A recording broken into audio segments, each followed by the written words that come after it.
Welcome to this installment of Meditations for the Anxious Mind. I'm Frankie, and you must have nowhere else to go.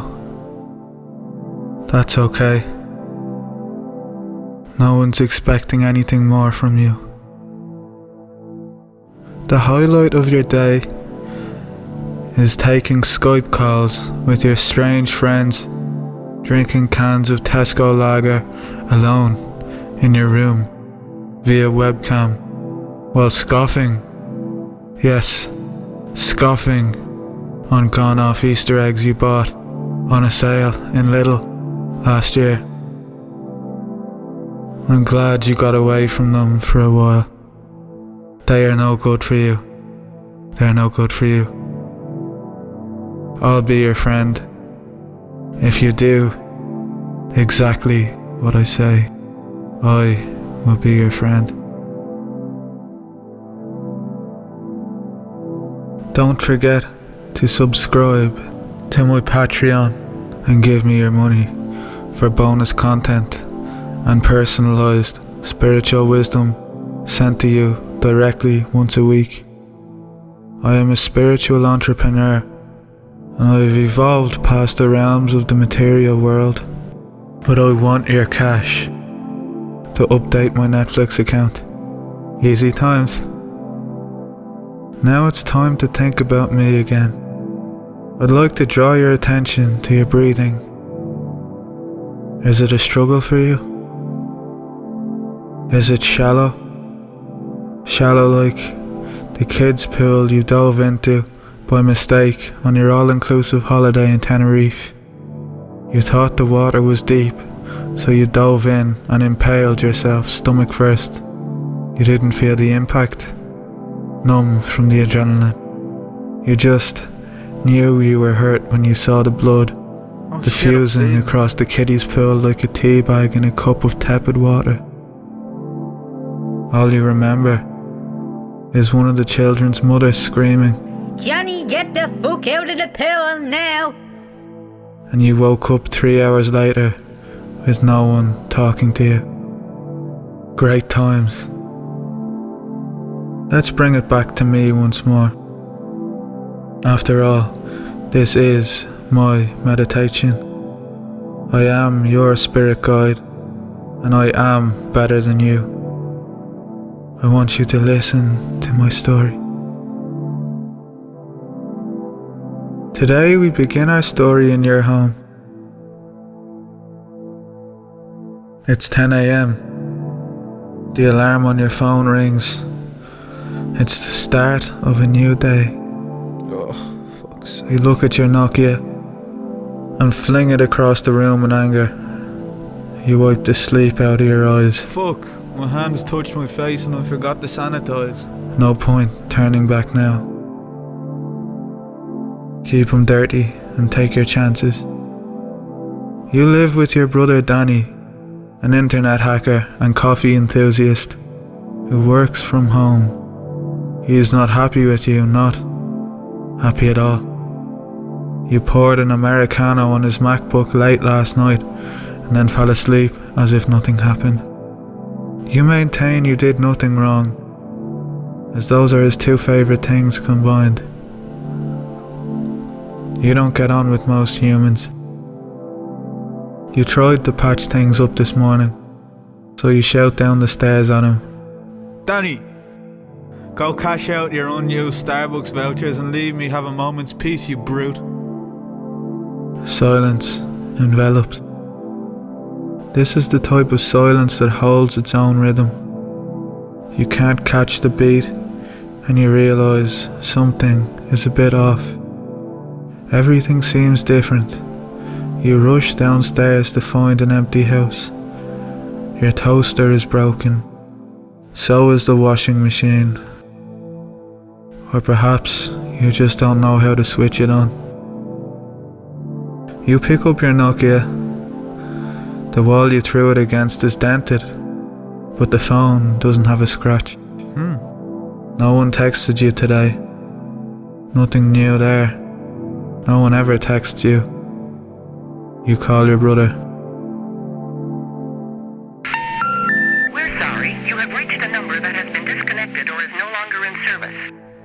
What the fuck? You look outside. You see empty coffee cups littered across the street. You walk into the toilet with your head spinning. You turn the handle on the door and hear, Ah! Don't you ever knock? you come face to face with a man dressed up as a Starbucks employee defecating in your toilet. You wait for him to come out of there. I wouldn't go in there for about 15 minutes. He said, clasping his hands together and rubbing his eyes. Oh, my hands touched my face and I forgot to sanitize. He adds. Just as he turns on his heel to scurry back into the bathroom, you grab him by the arm. Wait, who are you? And why are you dressed up in a Starbucks uniform? You ask. Oh, you don't know? Last night when you spilled the Americano on your brother's computer, you broke the reality simulation you existed in and created an alternative algorithm that we all live in now. Now everyone has to wear the same Starbucks uniform, everyone except you. You are the exception, as you're the creator of our little universe. You are our God. You watch his eyes slowly glaze over, like his brain has just been reset. Good morning and welcome to Starbucks. I'm Chris. How can I take your order today? You look at Chris in disbelief as he stares back at you. Chris then realizes what happened and looks embarrassed. You take a deep breath and shudder like the sails of the Titanic just before shipwreck. So you're telling me everyone on Earth is a Starbucks employee? You ask timidly. Chris laughs. No, of course not. Only 10% of the population work for Starbucks. The rest are Starbucks addicts. Starbucks addicts congregate in groups of 3 or more and barter in coffee beans. They're known to get nasty with it, and they'll go by any means necessary to get their next fix.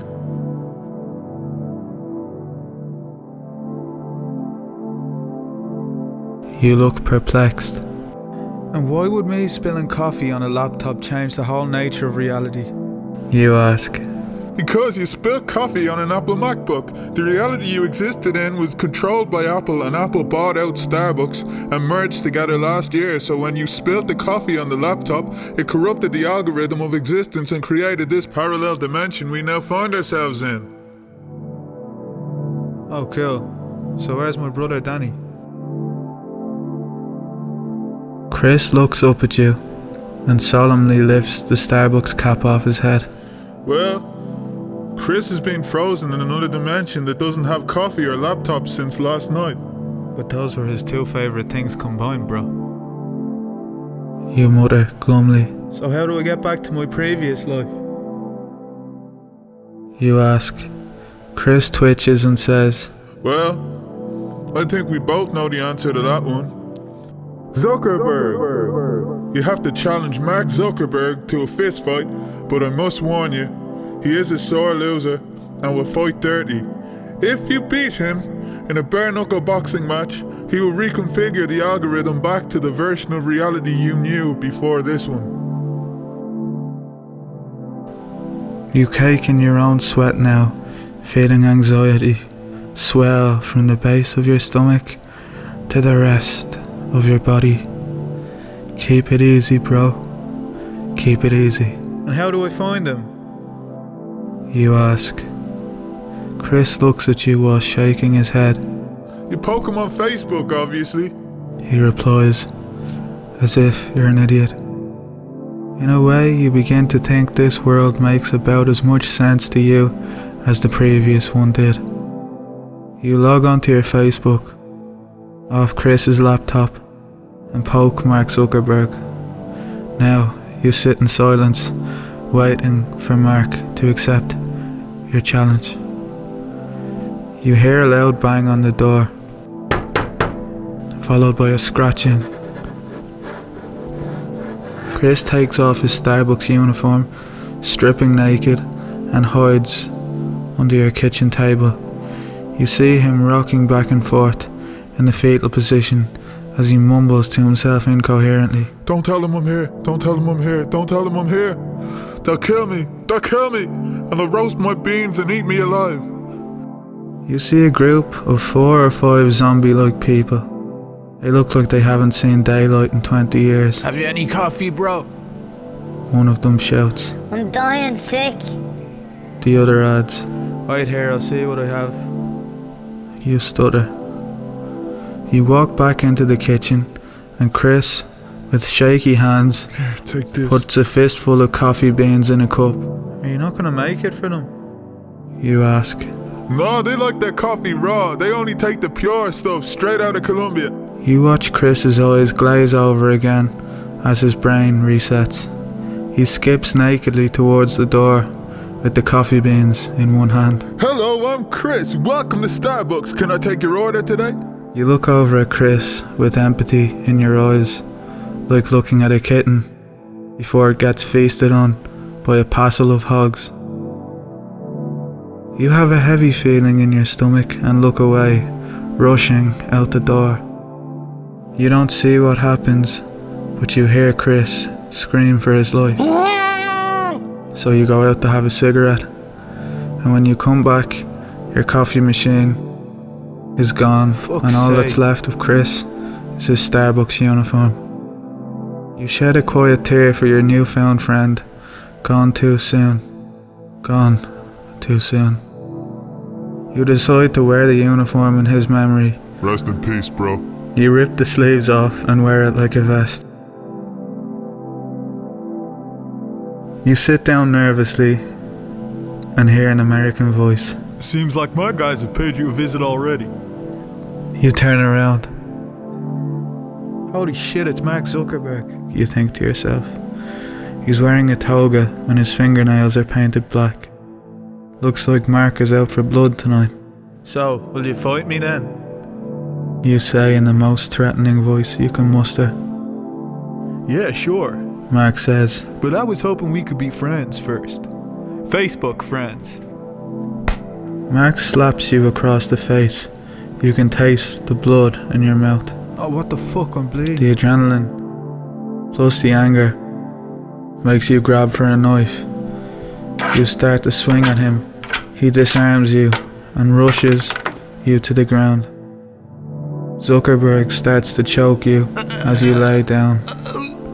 You and me are quite alike. He says, Without you, I could never have risen to power and assumed total domination over this reality. I owe you everything and I won't give it up without a fight. You feel yourself fading in and out of consciousness, and in a dreamlike hallucination, you can hear Danny's voice. Hey, I'm still pissed off with you, and I know I shouldn't be telling you this, but there's a cafetiere of Nescafe coffee in the cupboard. You begin to get angry at your hallucination for giving you such stupid Why advice. the fuck are you telling me that? You feel your vision begin to fade as Zuckerberg's eyes turn into the Facebook logo and he starts muttering Morse code under his breath. 10011000111001. You finally break his grip Get off me! and rush over to the cupboard just in case your brother was right. You check the press to find the cafetiere behind the cups.